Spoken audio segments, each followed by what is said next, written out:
Ndugu wadau wa sekta ya ufundi, kumbukumbu za kihistoria zinaonyesha kwamba kabla ya serikali ya Tanzania kuanzisha sheria ya mafunzo na majaribio ya ufundi stadi mwaka 1974, mafunzo haya yalikuwepo wakati wa utawala wa koloni kupitia sheria ya mafunzo ya uanganangezi Apprenticeship Ordinance ya mwaka 1940, ambapo ni miaka 80 sasa imeshapita.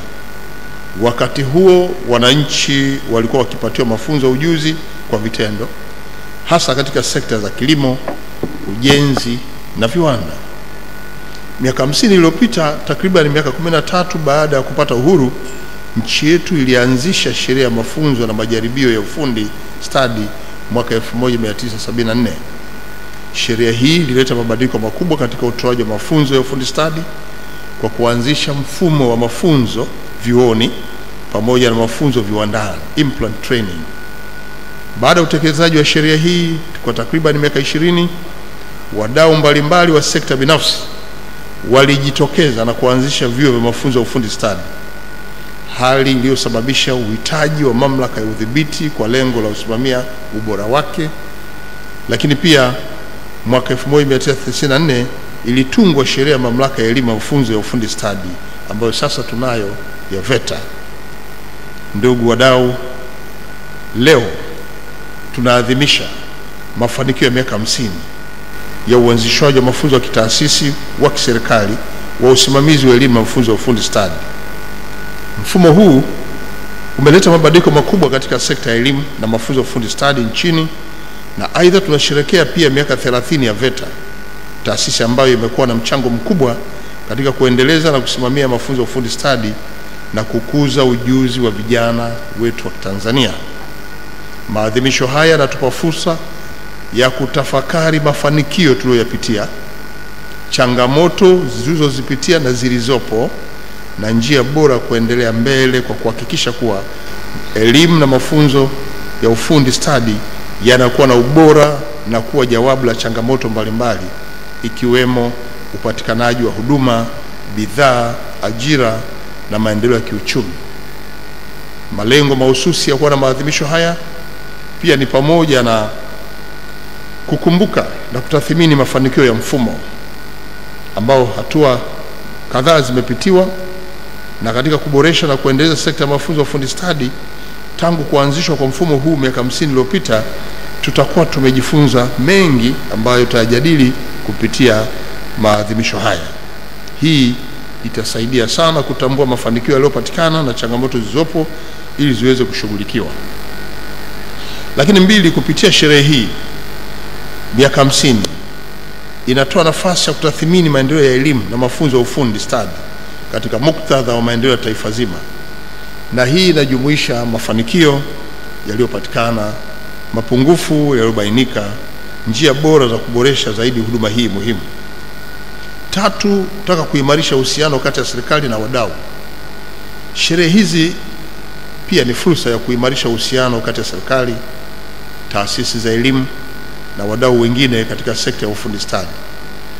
Vile vile ni sehemu ya kuhamasisha uendelevu wa juhudi za serikali kwa pamoja na wadau mbalimbali katika kuboresha mifumo ya elimu na mafunzo ya ufundi stadi.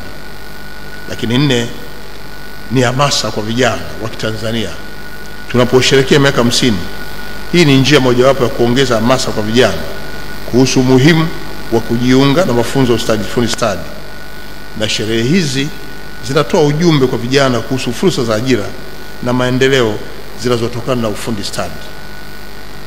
Ndugu wadau, serikali kwa upande wetu imefanya juhudi mbalimbali ili kukuza na kuboresha sekta ya elimu pamoja na mafundi stadi nchini. Miongoni mwa juhudi hizo ni pamoja na uanzishwaji wa vyuo vya ufundi stadi, kuanzisha programu za mafunzo ya ufundi kwa vijana wetu waliomaliza ngazi mbalimbali za elimu na kutoa mafunzo ya ujasiriamali kwa vijana. Lakini vile vile serikali imeshirikiana na wadau wa maendeleo na sekta binafsi ili kuongeza fursa za mafunzo ya ajira kwa vijana wengi zaidi. Na sekta hizi binafsi ni taasisi binafsi, lakini pia taasisi za kidini na maeneo mengineyo. Ndugu wadau wa sekta ya mafunzo na ufundi stadi, VETA kama taasisi ya kusimamia mafunzo ya ufundi stadi nchini imetimiza miaka 30 kwa mafanikio makubwa.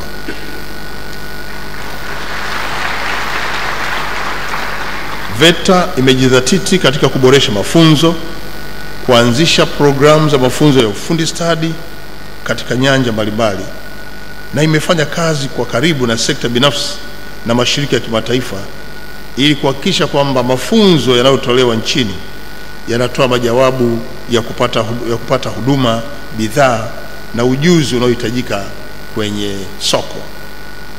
Katika kipindi cha miaka 30, VETA imeanzisha vituo vingi vya mafunzo nchini nzima na kuwekeza katika vifaa vya kisasa vya kufundishia na kujifunzia. Kama ilivyozungumzwa na waliotangulia, VETA ina jumla vyuo 80 vinavyofanya kazi kwa sasa, ambapo 25 ni vya hadhi ya ngazi ya mkoa na 55 ni vya ngazi ya wilaya. Hii ni hatua kubwa ambayo imetuletea mafanikio, haipaswi kuacha bila kujipongeza. Tujipongeze wa Tanzania. Na ili kufikia dhamira ya kuwawezesha Watanzania kiujuzi, Mheshimiwa Dr. Samia Suluhu Hassan, Rais wa Jamhuri ya Muungano wa Tanzania, ameongeza vyuo 65 ambavyo vitaendelea kujengwa katika mikoa na wilaya hapa nchini, na hivyo ujenzi wa vyuo hivi ukikamilika, VETA itakuwa na vyuo 145 katika ngazi ya mikoa na wilaya zote hapa nchini. Lakini vile vile katika vyuo 80 vilivyopo, vyuo 30 vilikamilishwa katika kipindi cha serikali ya awamu ya 6. Tuna kila sababu ya kumpongeza rais wetu kwa kazi kubwa anayoifanya na anayowafanyia Watanzania, na hasa vijana katika kufungua fursa za ujuzi mahiri kwenye sekta mbalimbali. Na serikali ya awamu ya 6 kwa kutambua umuhimu wa kuwekeza zaidi katika kutoa mafunzo ya ufundi stadi nchini, imeongeza bajeti ya VETA kutoka bilioni 54 mwaka 2021 hadi kufikia bilioni 85 kwa mwaka wa fedha 24-25. Na hili ni ongezeko la 57.4%. Katika kujuzi kupitia mfumo wa uanangezi, serikali kupitia ofisi ya Waziri Mkuu yenye Wizara ya Kazi, Ajira, Vijana na Wenye Ulemavu inatekeleza programu ya kukuza ujuzi nchini inayowezesha nguvu kazi ya taifa kupata ujuzi na stadi za kazi stahiki ili kumudu ushindani katika soko la ajira. Kupitia programu hii, vijana wenye uhitaji waliohitimu ngazi mbalimbali za elimu wanapatia mafunzo ya ufundi stadi na kukuza ujuzi wao na stadi za kazi kwa mfumo wa uanangezi, kwa serikali kufadhili ada ya mafunzo kwa 100%. Mafunzo haya yaliendeshwa kwa ushirikiano na vyuo vya ufundi stadi vya umma lakini pia vya binafsi. Maeneo ya kazi tuliyatumia pamoja na waajiri walitumika walioweza kupokea vijana wa fani mbalimbali. Na fani hizo ilikuwa ni pamoja na usafirishaji, tehama, madini, kilimo, ujenzi, ubunifu wa mitindo na ushonaji nguo, huduma za hoteli na utalii, ufundi bomba, uwashi, useremala, ufundi magari na mitambo, uchomeleaji na uunganishaji wa vyuma, utengenezaji wa vipuri vya mitambo, ufundi umeme wa magari, lakini pia majumbani na viwandani, upakaji rangi na maandishi ya alama. Na katika mpango huu wa mafunzo, zaidi ya 60% ya muda wao unatumika kwa ajili ya mafunzo na 40% ni ya nadharia. Hata hivyo, kulikuwa na uhitaji pia fani ya ususi na kwa maana ya saluni. Ndugu wananchi, kwa mujibu wa Sera ya Taifa ya Ajira, ajira ni shughuli yoyote halali anayoifanya mtu mwenye umri wa kufanya kazi kwa hiari na kwa kujipatia ujira au mshahara.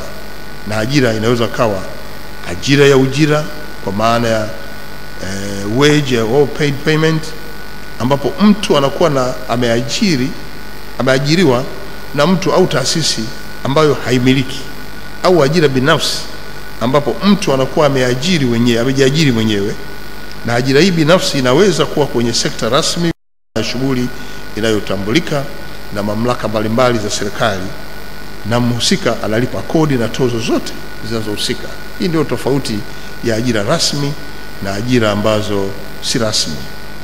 Vile vile ajira binafsi inaweza kuwa kwenye sekta isiyo rasmi, kwa maana ni shughuli halali inayompatia mtu kipato, lakini haisajiliwa na mamlaka mbalimbali za serikali, na hii inahusisha shughuli za kilimo na biashara ndogo ndogo, ambapo watu wengi duniani wapo kwenye ajira hizi. Swala la umri kwenye ajira limezingatiwa, kwamba unapoajiri mtoto yeyote yule, hakikisha unamwajiri kijana mwenye zaidi ya umri wa miaka 15 na kuendelea. Takwimu za shirika la kazi duniani zinaonyesha kuwa takriban 70% ya ajira zote duniani ni ajira binafsi, na ajira hizi ni kwa watu wenye elimu ya ufundi stadi, ambapo wengi wao wameajiriwa katika sekta za kilimo, ujenzi, usafirishaji na huduma za kijamii. Na kwa upande wa nchi yetu, takwimu za ajira zilizozalishwa kati ya mwaka 2020 mpaka 2024 zilifikia 7,015,331, ambapo ajira binafsi katika sekta isiyo rasmi imeajiri watu 6,107,458, sawa, ikiwa na asilimia 87.1, ambapo wengi wao wana elimu ya ufundi stadi. Lakini pia sekta isiyokuwa rasmi imeajiri watu 907,873, sawa na asilimia 12.9, ambapo wengi wao ni wale wenye elimu ya juu. Ndugu wananchi, mwenendo huu wa kidunia unaonyesha wazi kuwa mafunzo ya ufundi stadi ni nguzo muhimu katika kutengeneza fursa za ajira na kukuza uchumi wa nchi yoyote ile, na hivyo wahitimu wa mafunzo ya ufundi stadi wana fursa kubwa ya kupata ajira au kujiajiri, hasa katika isiyokuwa rasmi ambayo inahitaji stadi maalum za kiufundi. Niendelee kusisitiza kwa mafunzo haya ni muhimu sana katika kuboresha maisha ya wananchi, hususani katika sekta zinazochangia kwa kiasi kikubwa katika kuzalisha ajira kama vile kilimo, ujenzi na biashara. Hizi biashara ziko biashara ndogo ndogo, biashara za ukubwa wa kati na zile biashara kubwa. Ndugu wadau wa mafunzo ya ufundi stadi, serikali inatambua mchango wa wadau mbalimbali katika kutoa mafunzo ya ufundi stadi nchini. Wadau hawa ni pamoja na taasisi za serikali, VETA ikiwemo, na taasisi nyingine. Lakini tuna mashirika ya kimataifa, tuna makampuni binafsi, wahisani na wabia wa maendeleo. Mchango wa wadau hawa umesaidia sana kuongeza wigo wa fursa za vijana wetu katika maeneo mbalimbali hapa nchini, kwa kuwawezesha kupata mafunzo yanayokidhi mahitaji ya soko la ajira, huku yakizingatia kasi ya maendeleo ya kiteknolojia. Nitumie nafasi hii kuwapongeza wadau wote wa sekta binafsi, taasisi za kidini na za kiraia kwa kushiriki kamilifu katika kuanzisha vyuo na kutoa mafunzo ya ujuzi na ufundi stadi. Hadi sasa tuna jumla ya vyuo visivyo vya serikali vya elimu na mafunzo ya ufundi stadi vipatavyo 825 na kufanya idadi ya vyuo vyote nchini kuwa 905. Hii ni hatua ya kujipongeza wa Tanzania. Na leo nimefarijika sana niliposikia kwamba VETA ina mpango wa kushirikiana na mafundi wabobezi katika fani mbalimbali, ikiwemo na Jeshi la Kujenga Taifa JKT, Jeshi la Magereza, na hawa katika kutoa mafunzo kwa vijana wetu. Ushirikiano huu utaleta mchango mkubwa kwa wahitimu kupata ujuzi kupitia ushiriki wao katika miradi ya uzalishaji mali, jambo litakalowapa fursa vijana wetu kujiajiri au kuajiriwa na hatimaye kuchochea maendeleo ya uchumi wa nchi. Na kupitia programu ya mafunzo ya uzoefu wa kazi wanangezi inayosimamiwa na ofisi ya Waziri Mkuu, kampuni na taasisi nyingi zimeweza kushiriki na kusaidia wahitimu wa ngazi mbalimbali za elimu kupata uzoefu halisi wa kazi walizozihitaji, jambo linaloongeza uwezo wa wahitimu, linaloongezea uwezo wa wahitimu wetu. Nitumie fursa hii kupongeza na kuhamasisha taasisi na kampuni binafsi kuendelea kutoa fursa ya mafunzo ya uzoefu wa kazi kwa wahitimu wetu, na niwasihi makampuni binafsi kuendelea kuruhusu wahitimu kuja kujitolea katika maeneo yenu ya kazi, ikiwa ni mafunzo ya vitendo wanapokuwa vyuoni, kitendo ambacho kitatoa nafasi nyingi kwa waajiriwa wetu au kwa vijana wetu ambao wanajifunza ufundi stadi kuzoea kutenda kazi wanapokuwa maeneo yenu ya kazi. Lengo ni kuwapata vijana waliobobea katika ufundi stadi na kupata ujuzi wa kutosha, ili pia kupata wafanyakazi walio bora. Ndugu wadau, ninapoelekea kuhitimisha hotuba yangu, nitumie fursa hii kusisitiza masuala muhimu yafuatayo. Moja, kwa wadau wa elimu na mafunzo ya ufundi stadi nchini, hakikisheni kwamba mafunzo yanayotolewa yanazingatia mahitaji halisi ya soko la ajira. Mahitaji ya soko la ajira tunayajua kwa kufanya tafiti za mara kwa mara kwa ushirikiano kati ya serikali, sekta binafsi na mashirika ya kimataifa. Lakini la pili, katika zama hizi zenye kasi ya maendeleo ya teknolojia, ni muhimu sana kwa VETA kuendelea kujiimarisha kukabiliana na mabadiliko ya kiteknolojia. Hakikisheni mnatoa mafunzo ya ufundi stadi yanayoendana na mabadiliko ya teknolojia na kuhakikisha kwamba mafunzo hayo yanayojumuisha ujuzi wa teknolojia ya kisasa kuwa zinachochea uzalishaji wenye tija.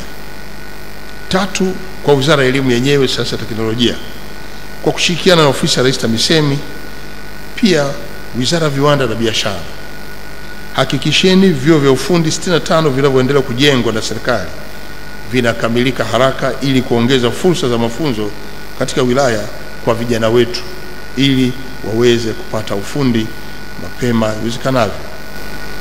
4, VETA tena, hakikisheni mnatangaza fursa mafunzo zilizopo ili vijana hawa na wale walioko vijijini waweze kutumia fursa zilizopo. Inawezekana kabisa kuwa wapo vijana katika maeneo mbalimbali nchini, hasa vijijini, ambao hawana taarifa ya fursa zilizopo za mafunzo ya VETA. Kupitia maadhimisho haya, ni fursa mzuri ya kutangaza VETA yenyewe, shughuli zake, aina ya mafunzo yanayotolewa kwenye vyuo vyetu na kuwaambia sifa za kwenda kusoma. Lakini swala la sifa sina mashaka. Nilipokuwa kwenye mapitio ya mabanda maonyesho, nilienda pale VTA ya Zanzibar, nikaenda pia na banda la VETA. Sifa ni kujua kusoma na kuandika. Unaweza ukasoma ufundi ukaujua, ukawa mahiri kwenye eneo hilo, ukafanya kazi zako, na ushuhuda upo kwenye maeneo mbalimbali. 5, taasisi zote zinazotoa mafunzo ya ufundi stadi, na naamini wengi mko hapa kutoka taasisi binafsi, taasisi za dini, hakikisheni mnashirikiana na viwanda, waajiri na mashirika mbalimbali ndani na nje ya nchi ili kutoa fursa za mafunzo kwa vijana wetu yanayoendana na mahitaji ya soko letu la ajira. Na 6, wazazi na vijana kwa ujumla, tumieni fursa ya mafunzo ya ufundi stadi zilizopo nchini kupitia vyuo vilivyojengwa kwenye mikoa na wilaya yetu, kuwapeleka vijana kupata ujuzi utakaowezesha kujishughulisha na kujipatia kipato kutokana na shughuli, kutokana na ufundi aliojifunza kwenye vyuo vyetu. 7, natoa rai kwa mashirika ya kimataifa na washirika wa maendeleo wote ambao mmekuwa mkishirikiana na serikali yetu kuendelea kuchangia vifaa, fedha, ushauri wa kitaalamu na kuanzisha programu mbalimbali za kubadilishana maarifa. Ushirikiano huu utatuwezesha kuibua teknolojia na mbinu mpya ya kufundisha na kujifunza, hivyo kuboresha ubora wa mafunzo yanayotolewa katika vyuo vya ufundi stadi hapa nchini. Nilipokuwa nasema wadau wa maendeleo tuendelee kuchangia vifaa, fedha na ushauri wa kitaalamu, nilipopita hapo nje nimemkuta kijana wetu wa Tanzania anayesoma chuo cha VETA Dodoma, mlemavu, hana mikono, lakini anachora ramani za ujenzi wa nyumba, na pale amenichorea kuthibitisha kwamba kazi ile ameifanya yeye mwenyewe, na anatoa maelezo. Hii ni nyumba ya vyumba 4, ina jiko, ina sitting room, lakini pia na dining room, lakini pia ameonyesha roofing yake itakuwaje na michoro ipo, yote ameichora yeye mwenyewe. Hawa vijana wanahitaji kuungwa mkono. Wakati serikali inaendelea kutoa fursa za jumla, basi wadau wanaoguswa, wanaopenda maendeleo ya kijana yule, huko muhimu wa kumuona namna kuweza kumuimarisha na kumpa fursa zaidi. Hata hivyo VETA mnapopata hawa, basi ni vyema wizara ikajua, ili waandalie programu endelevu.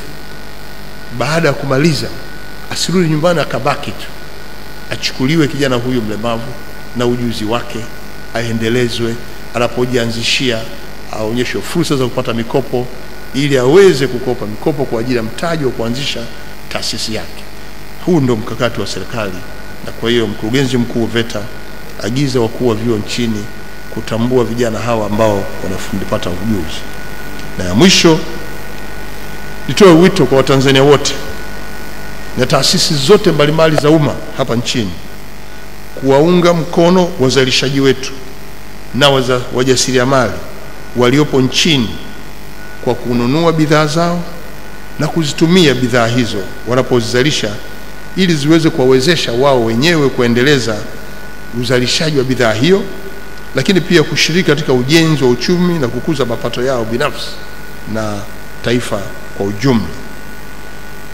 Waheshimiwa mawaziri, makatibu wakuu, wakurugenzi na viongozi wote kwa jumla, na wadau wetu wa vyuo wakiwemo wanavyuo, tunapoadhimisha miaka 50 ya mfumo wa kitaasisi wa kiserikali na usimamizi wa elimu na mafunzo ya ufundi stadi, na tunapoadhimisha miaka 30 ya VETA, tunapata fursa kutafakari mabadiliko ambayo tumeyaona na jinsi tutakavyoweza kuyaboresha zaidi.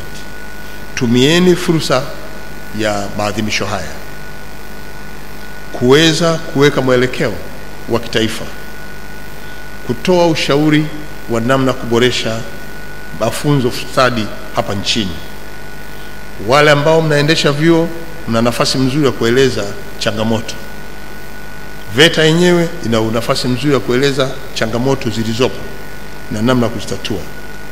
Huo mjadala unaendelea huko mtaani, serikali ichukue muhimu yale yote ambayo ni bora katika kuboresha mfumo wetu wa ufundi stadi hapa nchini, ili tuingize sasa kwenye curriculum, tufanyie kazi. Huo mjadala upiti tu hovyo, una mambo mazuri ambayo yanashauri pia serikali namna ya kwenda. Na mimi nimeushuhudia na naufuatilia kwa ukaribu. Hakika unatija mjadala ule.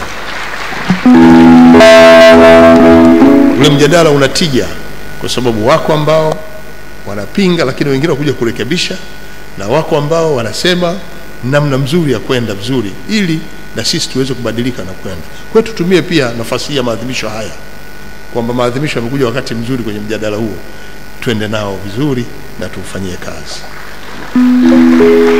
Hapo nawashukuru wadau wote wa elimu ambao pia leo mko hapa mtashiriki kwenye maadhimisho haya, na hasa kwenye lengo la kuimarisha elimu yetu ya ufundi stadi, na hasa katika kuimarisha VETA na program zao. Na hii ndio itakuwa njia nzuri ya kwenda kuifanya VETA kuwa ni taasisi inayotoa mafunzo mahiri na stadi ya ujuzi kwa kiwango kinachohitajika. Niwapongeze sana VETA kwa mkakati huu na hatua mlioifikia. Mafanikio tumeyaona, ushuhuda clip ambayo tumeona wajasiriamali mbalimbali wakieleza kazi wanazofanya. Tumewakuta vijana wengine watengeneza mikoba pale nje, wamemaliza vyuo na wameendelea kujifundisha utaalamu na wamezalisha bidhaa zote ni mzuri pale. Na kwa hiyo sasa, baada ya kujiridhisha kwamba haya yote yameandaliwa vizuri na VETA pamoja na wizara, sasa nitamke kabisa kwamba ninapoelekea kwenda kutekeleza jukumu langu kupitia mfumo ulioandaliwa, basi nitamke tu rasmi kwamba maadhimisho haya ya miaka 50 ya utoaji elimu na mafunzo stadi hapa nchini, nina imani kuwa miaka mingine 50 ijayo itakuwa na mafanikio makubwa zaidi. Asante sana kwa